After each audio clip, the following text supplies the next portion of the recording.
This was the second incident at UNC Chapel Hill involving an armed and dangerous person on campus in the last 16 days. In the first incident, a professor was shot and killed, and in yesterday's disturbance, thankfully no one was hurt. What happened at UNC is unnerving, and these types of situations can bring out a variety of responses. This is what Blanca Cobb, who has a master's degree in psychology, and I are talking about this afternoon. Blanca, let's get right into it. What's the emotional impact on students and parents when it comes to incidents like this?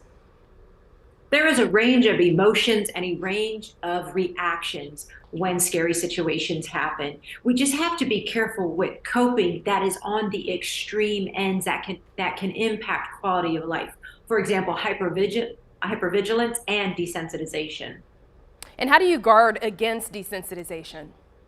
Desensitization is this non-reactive thinking that nothing's going to change anyway. This continues to happen across the country on different campuses and different places. Nothing's going to be done. So people think there's really nothing I can do, so they don't do anything to take precautions. However, instinctively in a crisis situation, your body does respond with the fight or flight.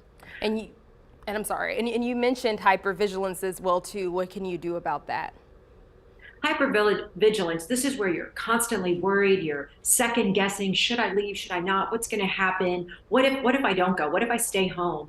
And it's this overwhelming feeling of not being safe and always being cautious. And what happens is there's no quality of life of this way because you're worried. Some people have anxiety, some people have panic, some people just want to stay home because they feel sheltered and safer. However, this again, it's not this quality of life. So what needs to happen is that you have to think about what you can control and what you can't control. Maybe there's certain routes that you take that make you feel safer, certain places that you go that make you feel safer. And then also you need to have going back to routine.